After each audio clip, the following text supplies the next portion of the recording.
hari ini cukup ramai, lebih ramai dari meditasi Selasa. Tapi semoga setelah ini nanti semua ikut meditasi hari Jumat dan hari Selasa. Jadi kegiatannya 3 kegiatan seminggu. Ya, tidak terlalu banyak, cukup. Apabila dipraktekkan sampai keluar wasa sangat baik. Dan setelah saya keluar wasa, kegiatan meditasi Jumat tetap ada ya. Ya, sangat baik. Bapak Ibu Saudara, hari ini kita diskusi Dhamma sebenarnya ya.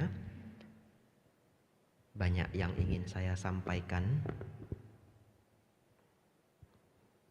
dan beberapa cukup menarik. Nah, kita mulai saja. Kalau di sini ada yang ingin jadi Dharma Duta, bisa jadi Romo, bisa jadi Ramani, atau gabung di Magabudi. Setahu saya kalau gabung di Magabudi itu tidak langsung dipanggil pandita ya.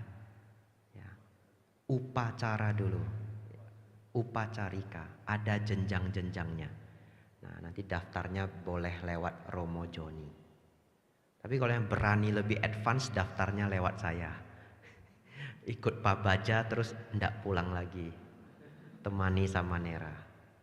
Ya, boleh, sangat boleh. Nah, jadi hari ini saya ingin berbagi. Kalau ada yang punya cita-cita ingin jadi seorang Dharma Duta, kadang-kadang kalau mengisi Dhamma itu bisa mendapatkan pertanyaan yang sulit dan khawatir tidak bisa dijawab. Nah, hari ini saya kasih ilmunya. Ilmu yang bisa hampir menjawab segala jenis pertanyaan. Ya. Boleh di setel dulu.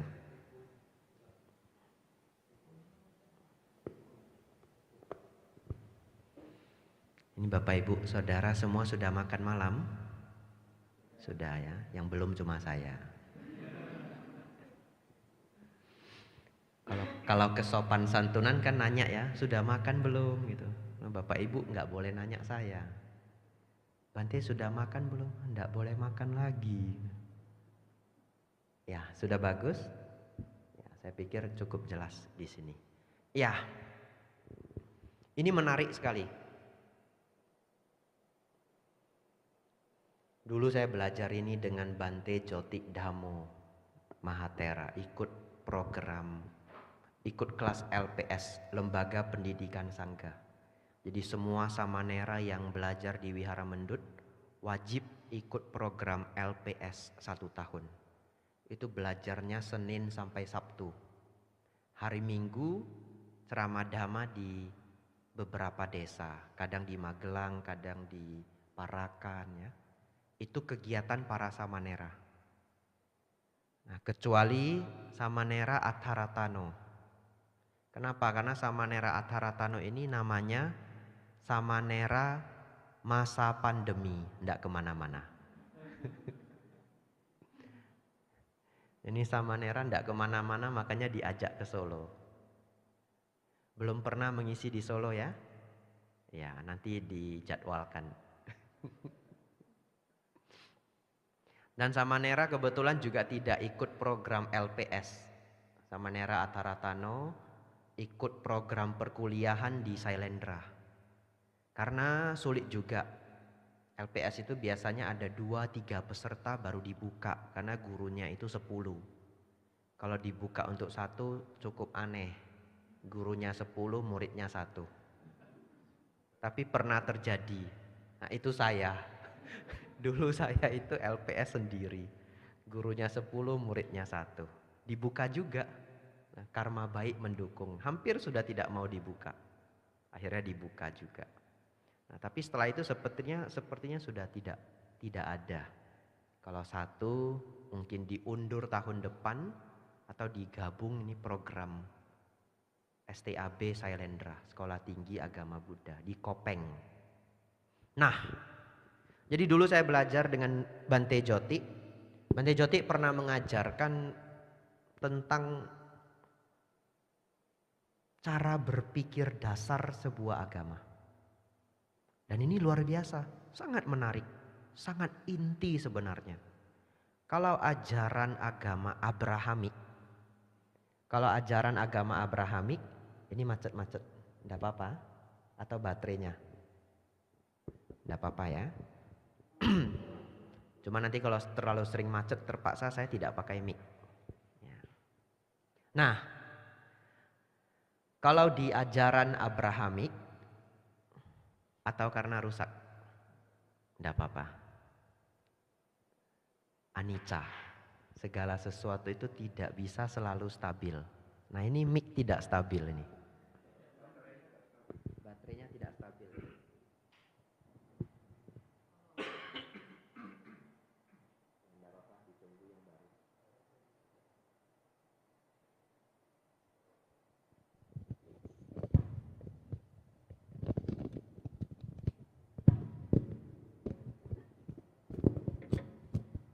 Kalau dulu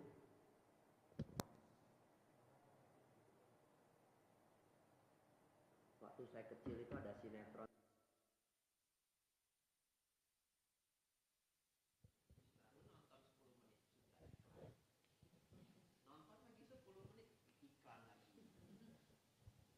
Jadi hari ini Dhamma Desananya penting. Jadi setiap 10 menit iklan.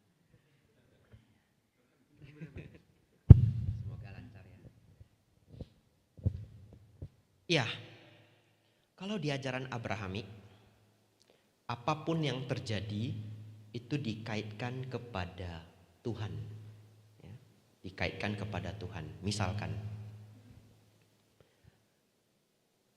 kenapa seseorang tidak boleh mencuri? Karena dilarang oleh Tuhan. Kenapa seseorang perlu membantu sesama? Karena itu adalah perilaku yang dipuji Tuhan, dianjurkan oleh Tuhan. Hampir semua-muanya kembali ke Tuhan. Bahkan bagaimana seseorang agar bisa masuk surga, menaati anjuran Tuhan. Bagaimana seseorang jatuh ke neraka, mengabaikan perintah Tuhan. Itu ajaran Abrahamik. Ini kita hari ini belajar sedikit perbandingan agama. Nah, kalau belajar perbandingan agama itu tidak nyari benar salah. Ya hanya belajar saja bahwa setiap ajaran itu ada perbedaan-perbedaan. Dan perlu juga untuk diketahui agar kita bisa saling menghargai. Dan sebagai pengetahuan. Nah, kemudian Bante Joti nanya, kalau di ajaran Buddha, apa yang menjadi inti berpikirnya? Apa yang menjadi inti ajarannya? Kenapa seseorang kalau dianjurkan tidak mencuri, tidak menyakiti orang lain, dianjurkan berbuat baik? Bagaimana? Nah, kalau Bante Joti mengajar di kelas LPS, muridnya diminta berpikir. Kenapa? Karena beliau S3 filosofi dari UGM. Ini ketemu guru besar UGM S3 filosofi. Harus berpikir. Dan Bante Joti akan menunggu kita berpikir. Berpikir. Apa ya? Apa ya? Karena di Tripitaka, bukan. Kita harus berpikir lagi sampai benar. Kadang ditungguin sampai 15 menit. Mungkin Samanera pernah belajar dengan beliau ya. Nah, tapi kebanyakan sudah 15 menit pun tidak benar-benar. Iya. Ternyata yang menjadi dasar berpikir ajaran Buddha adalah Nibbana. Segala sesuatunya kembali kepada semangat mencapai Nibbana. Ini masih belum jelas. Saya jelaskan lagi. Nibbana itu apa? Adosa, aloba, amoha. Tidak ada kemarahan, tidak ada keserakahan, tidak ada ego atau kebodohan batin. Jadi semua-muanya kembali ke adosa, aloba, amoha. Kita coba. Kenapa kita diminta tidak mencuri? Karena kalau kita mencuri menambah keserakahan. Betul ya? Seseorang yang mencuri sudah kebiasaan, dia akan menjadi serakah. Serakah itu bagaimana? Demi mencapai keinginannya, orang lain dirugikan itu tidak apa-apa. Kemudian tidak mudah terpuaskan dan sebagainya dan sebagainya. Kalau seseorang mencuri, lobanya akan bertambah. Oleh karena itu jangan mencuri, agar mencapai adosa, aloba, amoha. Bagaimana kalau seseorang dianjurkan berdana? Berdana itu juga sama. Seseorang yang senang membantu orang lain, cinta kasihnya akan bertumbuh, metanya akan tumbuh. Kalau metanya tumbuh, dosa loba mohanya akan berkurang. Ternyata yang kita praktekkan semuanya kembali kepada adosa, aloba, amoha. Kalau tahu 3 inti ini, hampir semua pertanyaan bisa dijawab. Kecuali pertanyaan sejarah. Pangeran Siddhartha keluar dari istana umur berapa? Adosa, aloba, amoha. Tidak bisa. Di umur berapa Sang Buddha mencapai kesempurnaan? Adosa, aloba, amoha. Nanti kalau ikut ujian semua adosa, aloba, amoha. Terus ditanya kenapa jawabannya semua sama? Kata Bante Abhijato ini bisa menjawab semua pertanyaan. Ya tidak ya. Tapi semua praktek dhamma itu kembali ke adosa, aloba, amoha. Saya pernah ditanya oleh bule, kalau tidak pandemi, Wihara Mendut itu setiap malam, hampir setiap malam ada orang asing yang datang dari berbagai negara. Nanyanya ya lucu-lucu. Kadang ada pertanyaan, Bante, ya mereka nggak pinter manggil Bante ya, kadang panggil Sir gitu. Mau tanya, kenapa jadi biksu mesti botak? Nah, kadang nanyanya begitu. Nanyanya lucu-lucu. Kenapa pakai jubahnya begini? Pokoknya kalau ndak bisa dijawab, kembali ke adosa, aloba, amoha. Nah ini kalau ditepuk hidup, kalau bicara hilang. Nah, kita kembali berpikir bagaimana adosa, aloba, amoha. Kenapa rambut ini dicukur? Ini karena rambut itu adalah mahkota. Rambut ini di zaman India dulu juga adalah harga diri. Bahkan juga di zaman Tiongkok kuno, rambut itu harga diri, dikucir sampai panjang begitu. Nah, zaman sekarang sih sudah tidak menggambarkan harga diri, tetapi masih merupakan bagian dari ketampanan atau kecantikan. Ini tidak pakai saja ya, apa boleh buat ya?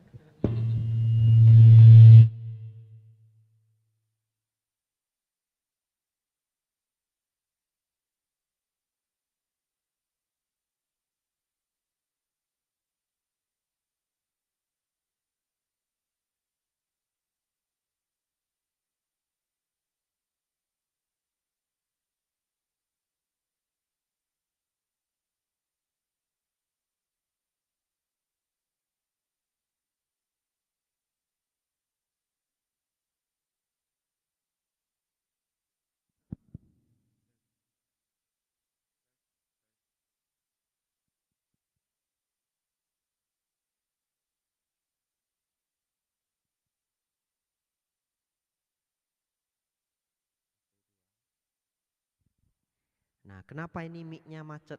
Karena adosa, aloba, amoha. Ya,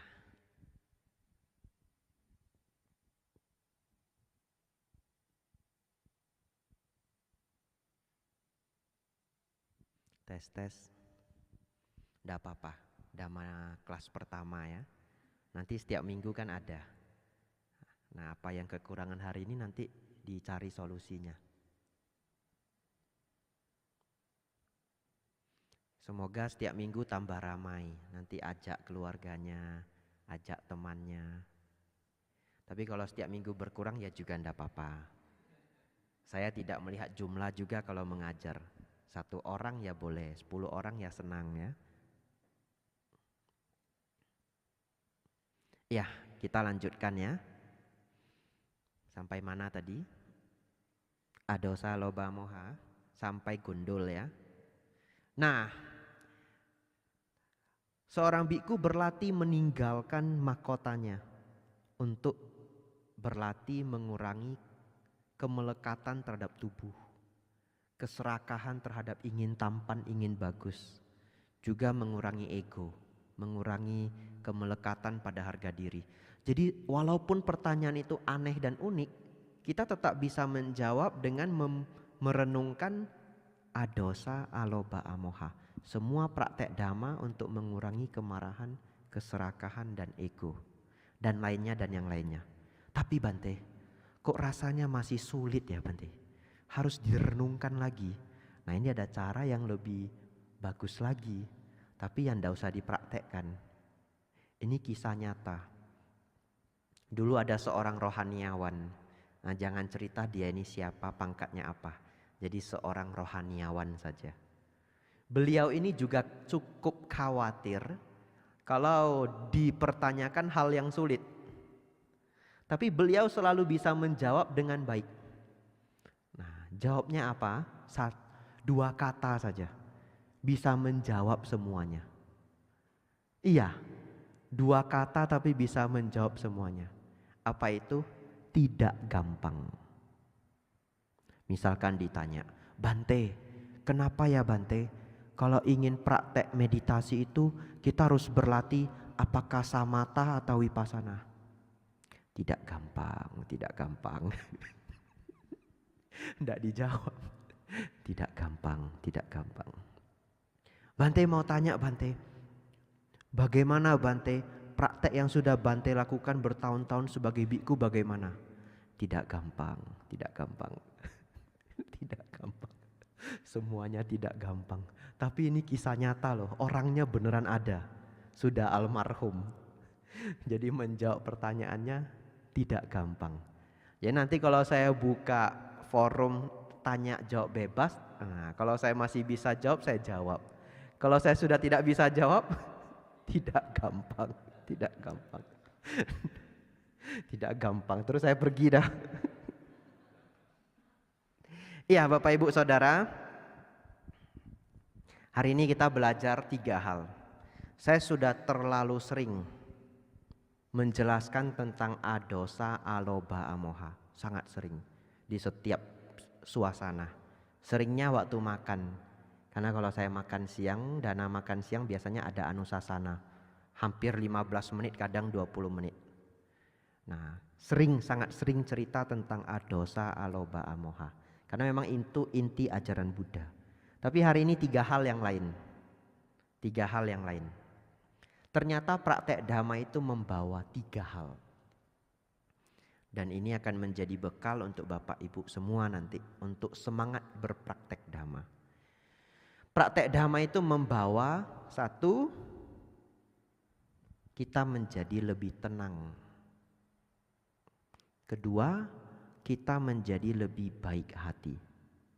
3, kita menjadi lebih bijaksana. Ini kalau pakai bahasa Inggrisnya bagus. Kita menjadi calmer.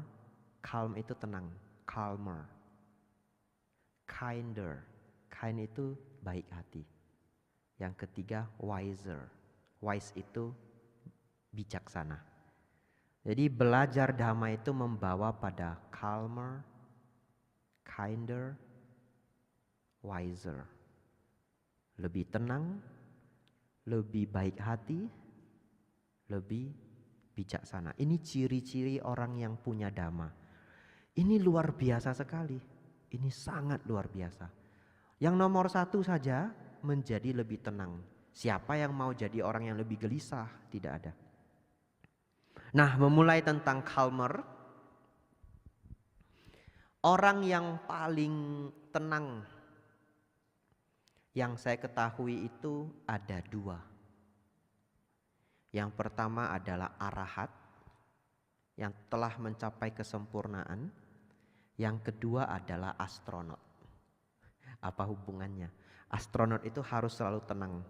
Jadi kapalnya 30 detik lagi meledak pun harus tenang. Dan mereka kalau latihan roket itu, simulasi kerusakan roket, itu beneran mereka harus cari solusinya dalam waktu 1 menit atau 40 detik. Dan itu diulang-ulang terus, simulasinya diulang-ulang terus. Sampai seorang astronot itu punya kemampuan dalam keadaan segenting apapun mereka masih tenang. Tapi itu adalah hasil latihan.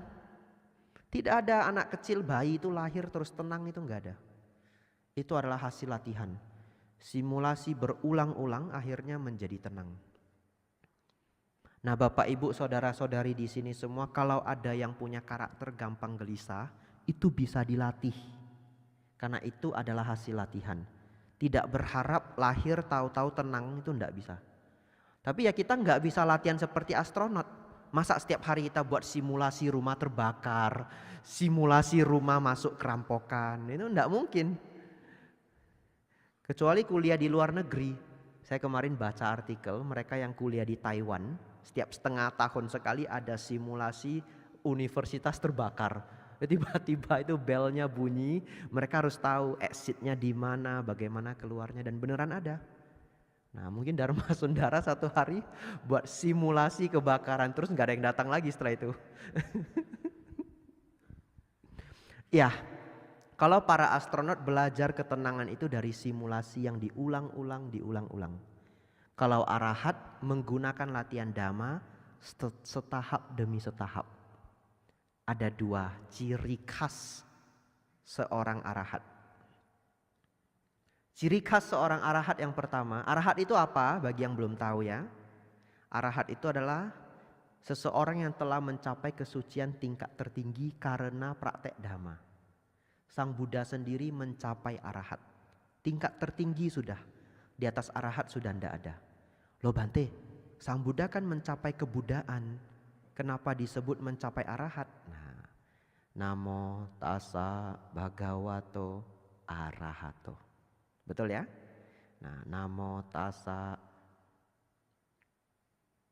kita memberi penghormatan ya, atau kita bow down ya. Bhagavato itu adalah yang beruntung, yang berberkah, yang fortunate dalam bahasa Inggris. Bhagavato arahato, yang mencapai arahat.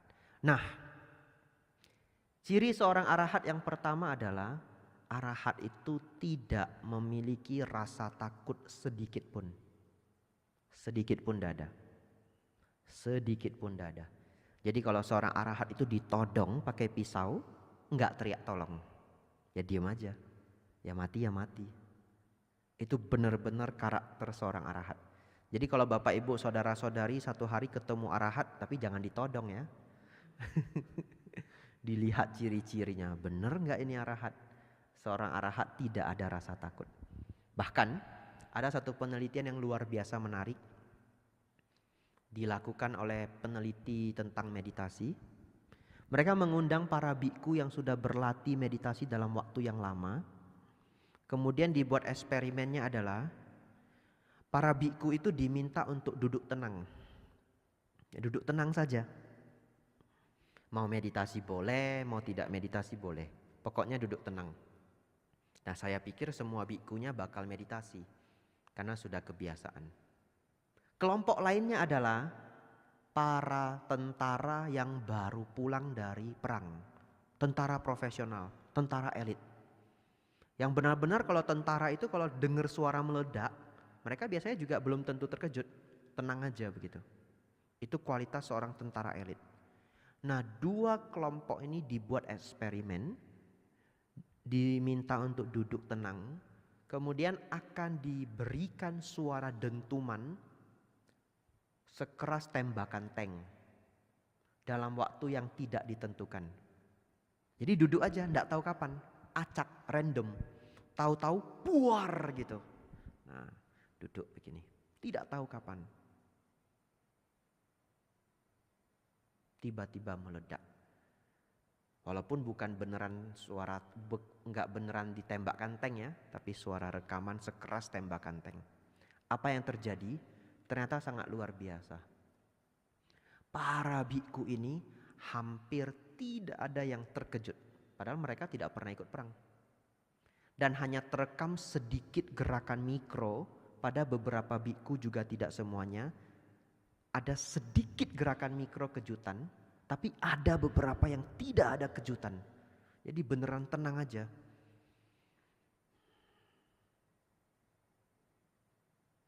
Duduk begini tiba-tiba duar. Tidak ada kejutan. Tenang saja. Tapi jangan coba di saya ya. Nanti Biku Abijato sedang makan siang. Biku Abijato ini arahat bukan ya? Duar. Sakit jantung juga berabe toh. Kalau tiba-tiba ambruk saya, wah berabe. Oh bukan arahat begitu ya. Saya bukan arahat, nggak usah dites lagi.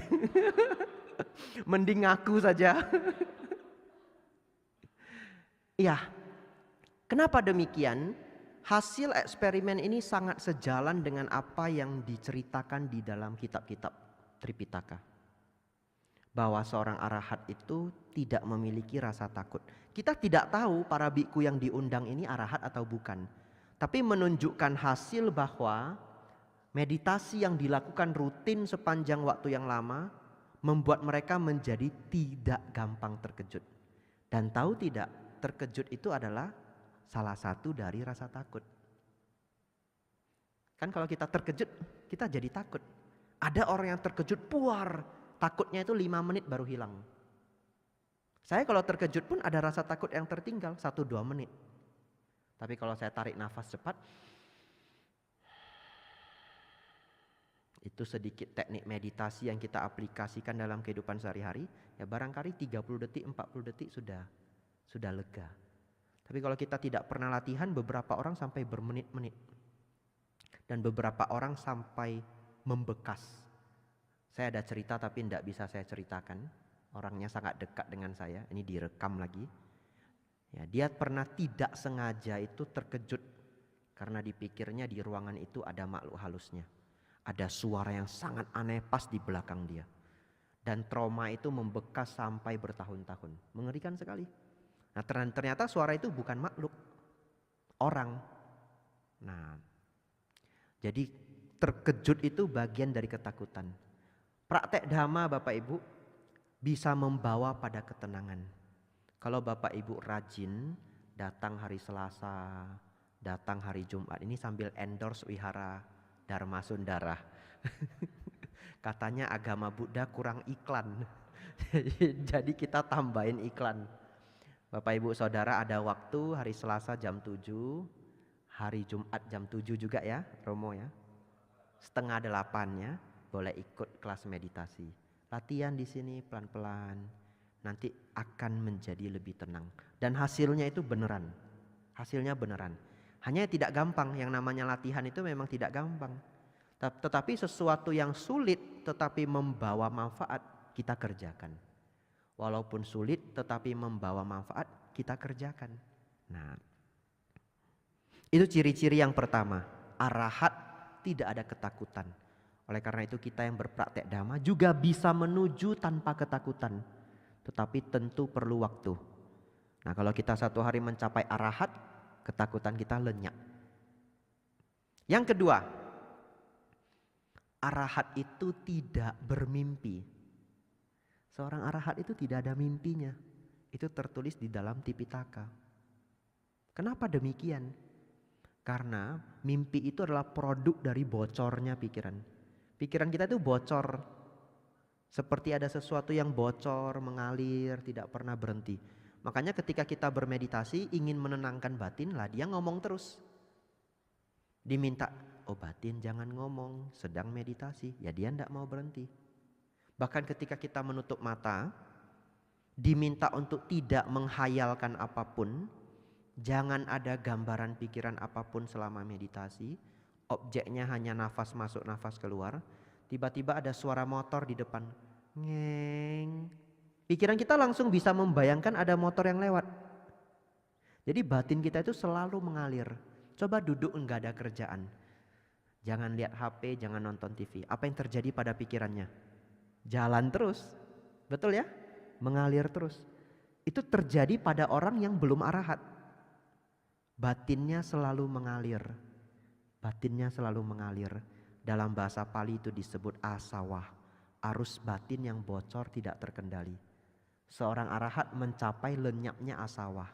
Disebut kina sawah. Kina itu lenyapnya. Atau asawa kaya nyana. Pengetahuan lenyapnya asawah. Tapi tidak usah hafal. Tidak ada ujiannya. Biar saya aja yang hafal. Kalau lupa nanti boleh tanya saya lagi. Nah, seorang arahat tidak bermimpi. Jadi kalau Bapak Ibu ketemu seseorang mengaku arahat gampang. Kalau dia mengaku arahat ya, apakah biku atau bukan biku. Mungkin dia perumah tangga, mungkin ada perumah tangga mengaku arahat. Tanya dia, cerita dulu. Semalam saya mimpi ngeri sekali, begini begitu. Atau minggu yang lalu saya mimpi ngeri sekali. Setelah kita cerita, coba lihat. Dia cerita enggak dia bermimpi. Kalau dia enggak cerita tanya. Bapak atau ibu dalam seminggu ini mimpi apa? Oh saya mimpi itu loh. Bukan arahat. Ketahuan. Tapi kalau tiba-tiba dia mengatakan, minggu ini saya tidak bermimpi. Minggu ini saya tidak bermimpi. Sejak pencapaian arahat saya tidak bermimpi. Wah, dua kemungkinan. Kemungkinan pertama dia memang arahat. Kemungkinan kedua sudah ikut kelas Dhamma Bhikkhu Abhijato. Betul ya? Sudah ikut kelas Dhamma saya. Nih jawabnya betul. Arahat tidak bermimpi. Bapak Ibu Saudara, bagaimana kita yang belum mencapai arahat ini juga mengalami bocornya pikiran, ya. Nggak pakai mic nggak apa-apa ya. Kita juga mengalami bocornya pikiran. Sampai belakang terdengar ya. Nah, zaman Sang Buddha juga nggak ada mic, nggak apa-apa. Kita kembali ke zaman dulu. Nah, kita juga mengalami bocornya pikiran. Dan kalau bocornya pikiran ini menjadi gawat, seseorang menjadi sakit. Saya kasih contoh. Orang yang sakit jiwa adalah mereka yang batinnya begitu bocor dan mereka mempercayai semua bocornya batin. Contoh, ini orang sakit jiwa. Katanya sakit jiwa sekarang harus disebut ODGJ. Kalau sebut gila nanti disomasi. Jadi ODGJ ada susah sekali. Sakit jiwa. Orang sakit jiwa contohnya, dia sedang duduk santai, makan nasi bungkus di bawah pohon. Kalau orang sakit jiwa beli nasi bungkus 1000 cukup.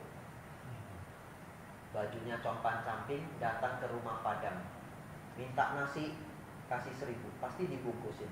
Bapak Ibu jangan tiru nanti ya. Pakaiannya bersih begini wah tidak bisa. Kalau orang sakit jiwa 1000 itu bisa beli nasi. Kadang yang jual itu nanya lagi, lauknya apa? Gitu, serius. 1000, nah, ini luar biasa. Nah, makanya dulu di dekat rumah teman saya ada orang sakit jiwa. Kalau datang selalu cuma minta 1000. Dikasih 2000 dia juga tidak mau. 1000 bang beli nasi kata gitu. Kasih 1000.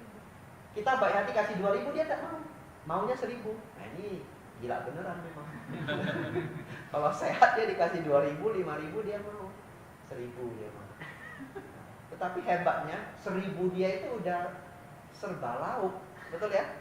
Hari ini mau rendang bisa, hari ini mau ayam bisa. Ya mungkin dia dapat yang potongan lebih kecil saja. 1000 cukup. Nah orang gila itu, ini saya disomasi Dharma Sundara bantu lah ya.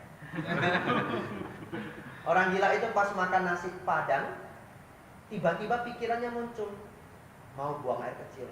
Ini nasi dia lempar semua. Pergi dia buang air kecil. Buang air kecil gimana terserah. Selesai buang air kecil balik lagi, lanjut makan. Tapi nasi itu sudah berserakan di bawah pohon, betul ya? Ya dia makan lagi. Jadi apapun yang muncul di pikirannya dia eksekusi semuanya. Karena pikirannya bocor dan dia percaya seluruh pikirannya. Itu salah satu ciri-ciri, salah satu ya. Tentu ada diagnosa lain. Itu salah satu ciri orang sakit jiwa. Oleh karena itu, seorang arahat tidak ada bocornya pikiran. Diharapkan kita yang belajar dharma mengalami dua hal. Satu, tentu pikiran kita masih bocor karena kita belum arahat. Tetapi bocor yang lebih terarah. Yang kemarin datang Selasa, kita belajar usaha benar. Pikiran buruk yang telah muncul diusahakan untuk dilenyapkan. Maaf, biar rapi. Pikiran buruk yang belum muncul diusahakan tidak muncul. Pikiran buruk yang telah muncul dilenyapkan. Pikiran baik yang belum muncul diusahakan untuk muncul. Pikiran baik yang telah muncul dikembangkan. Ini adalah sama wayama atau usaha benar. Nomor 6-nya Jalan Mulia berunsur 8. Dihafal. Pikiran buruk yang belum muncul diusahakan tidak muncul. Pikiran buruk yang telah muncul dilenyapkan. Pikiran baik yang belum muncul diusahakan untuk muncul. Pikiran baik yang telah muncul dikembangkan. Nah, jadi kita tahu bahwa pikiran kita masih bocor karena kita belum arahat. Tapi kita selalu arahkan ke yang baik. Yang baik itu apa? Yang sesuai dharma. Misalkan, kalau seseorang membuat kita marah, pikiran yang muncul adalah apa?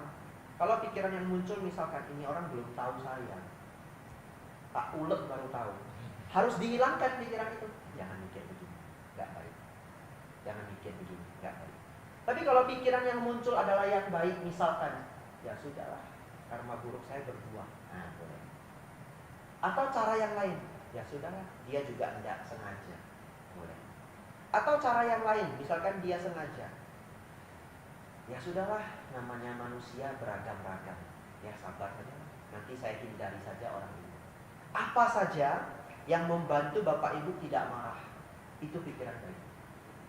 Jadi walaupun kita belum mencapai arahat, tetapi kita tidak terbawa oleh pikiran yang bocor itu adalah orang yang lebih luhur.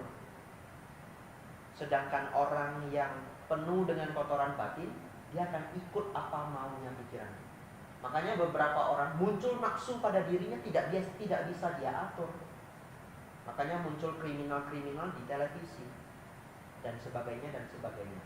Jadi ketika keserakahan muncul, dia ikuti saja, tidak ada kontrol pada dirinya. Ketika kemarahan muncul, dia ikuti saja, tidak ada kontrol pada dirinya, dan sebagainya dan sebagainya. Nah, bahkan Sang Buddha mengatakan kemarahan itu adalah kegilaan sementara. Ini ada syairnya di dalam Tripitaka. Kemarahan adalah kegilaan sementara. Bahkan di zaman Sang Buddha, kalau ada biku yang marah, nanti dia minta maaf. Maaf ya, tadi saya jadi gila sebentar. Nah, itu cara minta maafnya. Artinya tadi saya marah. Jadi kalau Bapak Ibu nanti marah, minta maafnya begitu. Maaf ya, tadi saya jadi gila sebentar. Tadi saya jadi gila sebentar. Nah, yang dengar jawab, lah kamu memang gila terus itu. Makin marah. Mau minta maaf malah jadi salah ya. Ya Bapak Ibu Saudara, itu kualitas seorang arahat yang kedua ya. Seorang arahat itu batinnya tidak bocor, ditandai dengan tidak bermimpi. Bagian kedua, ini ada contekan saya ya. Belajar Dhamma itu membuat kita menjadi lebih baik hati. Bagian ini sebenarnya banyak sekali saya tulis ya, tapi karena waktu barangkali tidak semua saya bahas. Nanti kita boleh tanya jawab. Nah, kebaikan hati ini sendiri punya beberapa manfaat. Yang pertama, kebaikan hati itu membawa kebahagiaan. Ini di luar teori. Jadi kalau Bapak Ibu yang kurang percaya kalimat ini, praktekkanlah. Kalau Bapak Ibu dalam kesehariannya diwarnai oleh kebaikan hati, satu hari Bapak Ibu akan hidup dengan kepuasan. Bahasa Inggrisnya fulfill. Fulfill itu kayak merasa hidup ini bermakna. Saya pernah nonton satu interview seorang preman paling besar di Indonesia yang sudah tobat. Dia menceritakan ketika di masa dia sudah berumur 50-an, dia itu masuk penjara. Ceritanya panjang. tapi di dalam penjara Nusa Kambangan. Dia masuk Nusa Kambangan, dan waktu itu ada gedung baru di Nusa Kambangan.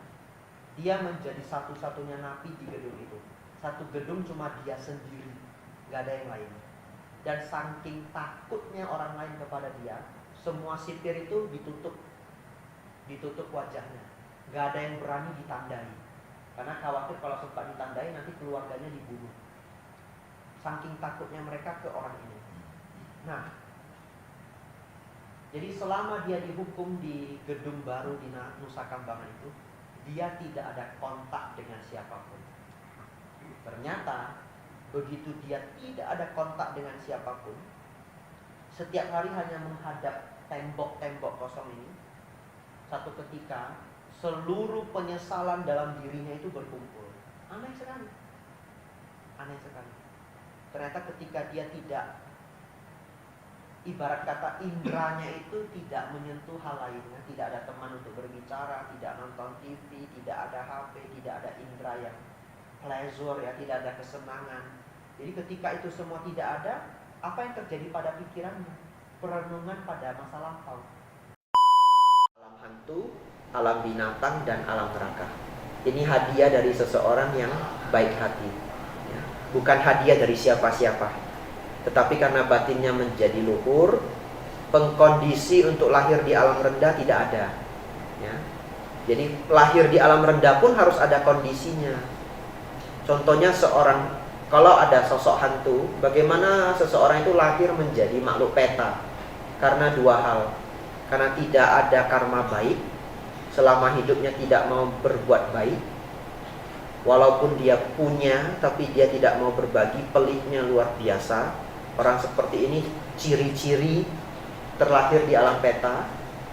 Yang kedua, kemelekatan pada kehidupannya, materi, pada benda, pada apapun.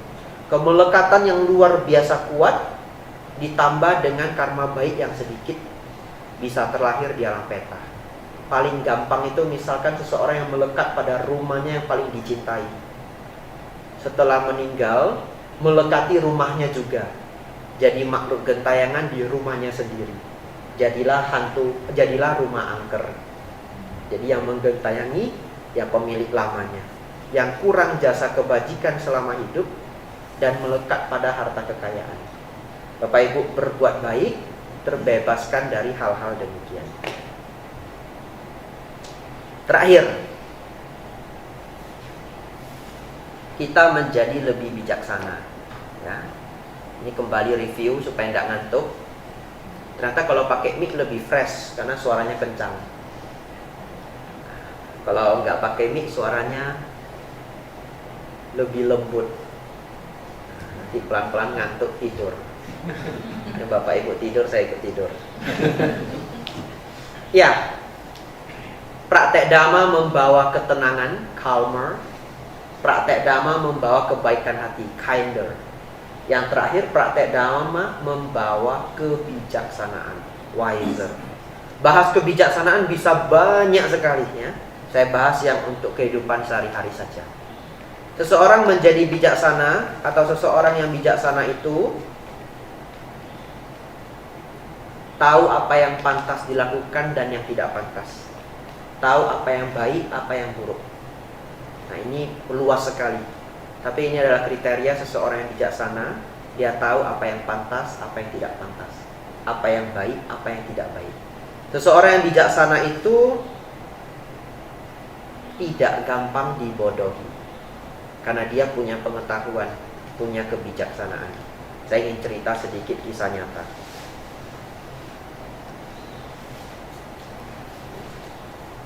Ini belum pernah saya ceritakan sepertinya. Agak sedih ceritanya. Dulu waktu saya sekolah, saya SMP, saya punya seorang guru yang sangat galak. Sangat galak. Bahkan kalau beliau dengar rekamannya tidak apa-apa. Biar beliau tahu kegalakannya itu dikenang oleh muridnya seumur hidup. Guru ini kalau mukul murid, guru ini perempuan, kalau mukul murid itu tidak tanggung-tanggung, beneran tidak pakai perasaan. Mukul murid kalau cowok, cewek aja dipukul, tapi kalau cowok lebih kejam. punggung ini kita disuruh nunduk begini, terus disiku begini, buk. Dan gurunya besar, lebih besar dari saya walaupun perempuan. Gedebuk begini, wah sakitnya luar biasa. Kalau tidak, boleh pilih yang lain. Dan kadang-kadang ketika beliau menghukum murid itu dia senang sekali. Diberi pilihan ABCD. Saking senangnya, jadi seperti menikmati begitu. Nah mungkin psikopat mungkin. Pernah disuruh begini, kuncup. Kalau guru lain itu ya dipukul pakai penghapus ya. Mungkin kalau yang umurnya di atas saya pernah dipukul semuanya. Kalau yang umurnya di bawah saya, guru-guru pada sudah tidak mukul, takut divisum. Di kota Medan dulu benar-benar ada musim visum guru. Guru beneran divisum? Guru beneran divisum. Bahkan di beberapa waktu itu anak SMA sudah pinter masuk itu organisasi keamanan berbayar. Kan ada grup ya, yang kadang berhubungan dengan aparat. Anak SMA sudah ngerti untuk masuk grup-grup begitu, yang mungkin bayar 100.000 per bulan, 120.000 per bulan. Begitu dipukul gurunya, lapor. Dan beneran ada beberapa guru yang ditangkap di kota Medan karena memukul murid. Nah, jadi ceritanya, guru saya ketika saya SMP, tapi zaman visum itu ketika saya sudah SMA. Zaman SMP belum ada visum-visum. Ketika saya zaman SMA itu dimulai masa visum. Berkelahi aja visum. Dipukul diem aja, nanti visum minta 2 juta, 3 juta. Saya pernah mengalami masa itu. Nah ketika saya SMP, guru itu pernah begini, minta kita kuncup. Kalau guru lain tuh mukul pakai penghapus, pok begitu ya. Tahu enggak gurunya itu mukul pakai apa? Penggaris yang 1,2 meter.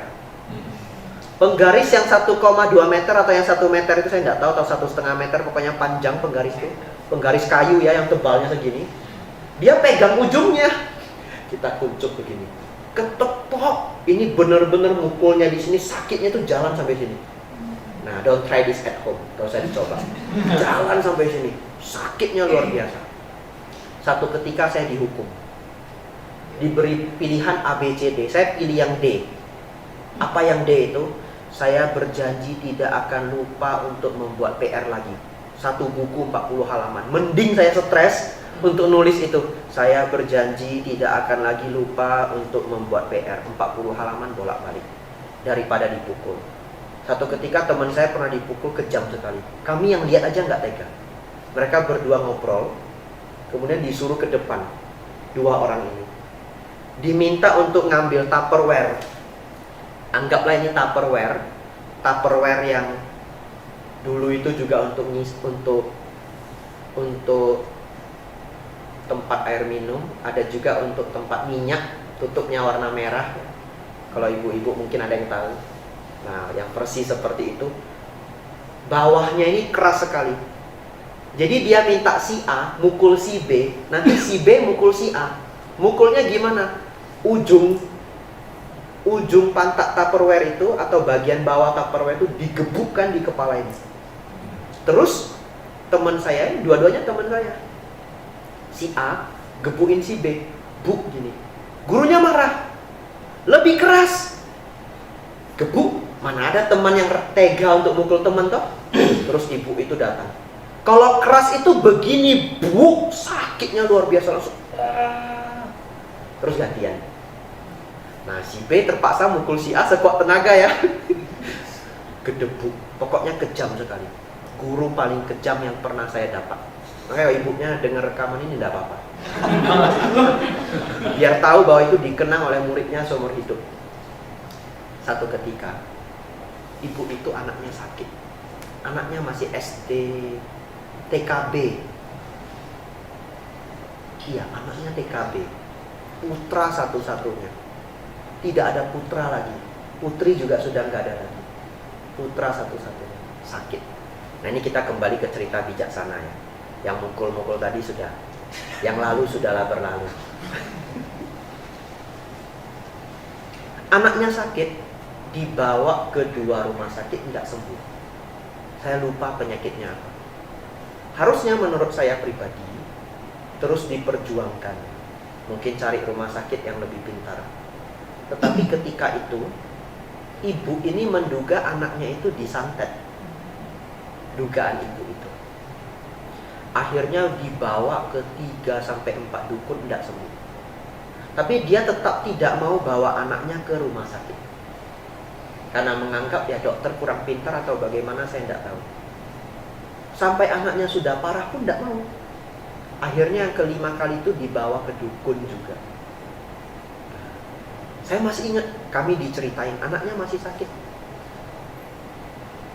Orang pinter ini, saya tidak tahu ini orang pinter beneran apa enggak ya. Nah, itu bukan topik kita hari ini. Walaupun itu topik yang katanya lagi viral. Ya Bapak Ibu ikuti sendiri yang viral itu. Kalau saya cerita nanti saya ikut viral. Nah, salah satu ritual yang diminta agar bisa sembuh itu, anaknya dimandiin dengan bubuk mutiara. Nah, dia mandiin anaknya pakai bubuk mutiara. Bubuk mutiaranya 1 bungkus 7 juta. Uang dulu saya masih SMP. Bapak Ibu tahu, kalau Bapak Ibu ke Tiongkok bisa beli bubuk mutiara murah.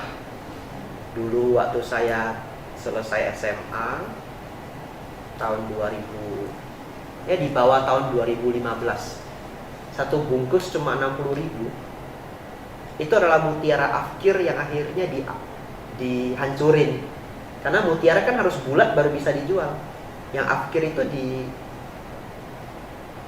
dijadiin bubuk, terus itu dijadiin untuk obat wajah. Nah, bubuk mutiara cuma 60.000 sebungkus. Tapi ibu ini harus beli 7 juta sekali mandi. Kalau saya tidak salah mandi sampai 3 kali, 20-an juta dalam seminggu. Dan dia yakin sekali anaknya bisa sembuh. Beneran yakin luar biasa. Saya waktu itu walaupun masih SMP, saya heran. Ini anak sudah parah sekali, kenapa tidak mau bawa ke rumah sakit? Nah, ini karena menurut saya logika tidak berpikir. Boleh seseorang mungkin percaya dengan kegaiban, tapi kalau tidak sembuh sampai 5 kali, saya pikir harus kembali untuk masuk rumah sakit. Saya pikir demikian ya. Akhirnya putranya meninggal. Beneran meninggal. Ibu itu tidak masuk sekolah seminggu. Dan setelah ibu itu, setelah seminggu masuk sekolah lagi, ngajar kami, nangis. Di kelas itu cuma nangis, nggak bisa ngajar sampai seharian. Itulah yang terjadi. Nah, oleh karena itu saya pikir kalau orang itu bijaksana, tidak gampang dibodohi. Kalau misalkan waktu itu ketemu dukun palsu, ya itu dibodohi. Tapi saya tidak tahu dukun apa yang dia temui. Tapi sekali mandi 7 juta ya kurang masuk akal. Kalau seseorang baik hati ingin bantu untuk menyembuhkan, ya nggak harus sampai 7 juta. Dokter yang bagus saja sepertinya nggak 7 juta 1 kali terapi, kecuali operasi dan yang lain. Tapi setelah putranya meninggal, ibu itu tidak pernah mukul kami lagi. Bapak Ibu Saudara, seseorang yang bijaksana, batinnya tidak rapuh dan berjiwa besar. Orang berjiwa besar itu tidak gampang menjadi marah, iritasi, atau menderita karena hal kecil. Ingat ya, orang yang berjiwa besar itu tidak menjadi menderita, marah, dan yang lainnya karena hal kecil. Jadi Bapak Ibu jangan karena hal kecil marahnya lama gitu. Itu orang yang tidak berjiwa besar. Ya hidup ini ya pasti ada masalah, kadang kecil, kadang besar. Ya kita cari solusinya, kita hadapi dengan kesabaran. Ya, orang yang bijaksana batinnya tidak rapuh dan berjiwa besar. Terakhir saya tutup dengan orang yang bijaksana tahu dirinya, tahu orang lain, dan tahu situasi. Bahasa gampangnya, orang bijaksana itu tahu diri, tahu orang lain, dan tahu situasi. Jadi ini gambaran-gambaran orang yang bijaksana. Inilah Bapak Ibu Saudara, kalau kita praktik dhamma dengan rajin, kita menjadi lebih tenang, lebih baik hati, lebih bijaksana, calmer, kinder, and wiser. Ini luar biasa kalau Bapak Ibu benar-benar bisa mencapainya. Sebenarnya Bapak Ibu mencapainya hanya step by step. Setiap hari datang ke wihara, semakin tenang, semakin baik hati, semakin bijaksana. Hari Selasa jam 7, Jumat 7.30. Ya, silahkan kita tanya jawab bebas. Mau tanya apa saja boleh. Semoga saya bisa menjawab. Kalau saya tidak bisa menjawab, ya tidak apa-apa. Tidak gampang.